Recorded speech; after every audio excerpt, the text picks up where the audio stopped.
Piolo Pascual? Umuurong na nga ba sa pag-iisang dibdib kay Casey Concepcion?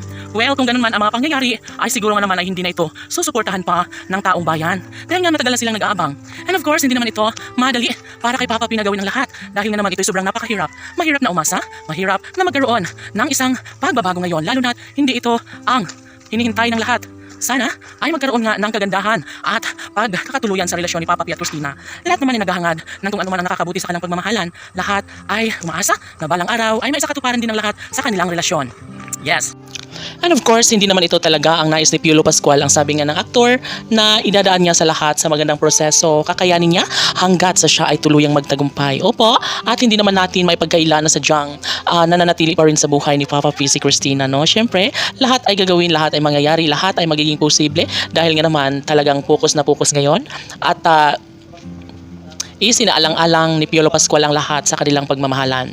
Dati-rati ay sadyang hindi malilimutan ni Papa P ang lahat. Siyempre lahat naman ay hindi kakayanin kapag walang ibang masasabi ang lahat kung sadyang hindi sila ang magkakatuluyan. Si Piolo Pascual ang dahilan ng lahat at siyempre siya rin naman ang magbigay ng daan para magkaroon ng kasagutan ang lahat. Ikaw at ako, ha? And of course, ito lang din naman talaga ang target ni Piolo Pascual na magiging maayos din ang lahat sa kanilang pagmamahalan. Nangingibabaw ang isang pag-ibig, lalo na ngayon na handang-handa na si Piolo Pascual sa kanilang pagmamahalan. Iba pa rin kapag balang araw ay magkaroon nga ng kasagutan ng lahat.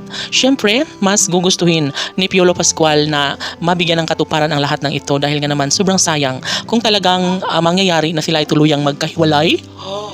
Ay, sadyang sayang na sayang lamang ang lahat. Of course, ito ang pinaka-the best, no? Kung sino pa ang tunay na magmamahal ay siya rin namang tunay na gumagawa ng paraan para mas maisakatuparan din ang lahat.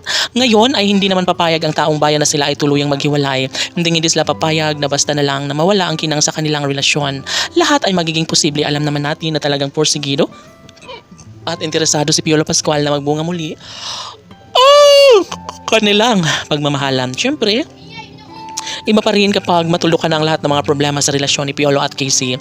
Iba pa rin kapag balang araw ay magkaroon din ng maganda at posible na mangyayari ang lahat sa kanilang pagkakatuluyan. Tanong ng mga netizens, mayroon pa kayang pag-asa si Piolo Pascual na ibahagi ang magandang pangyayari sa kanilang pagmamahalan?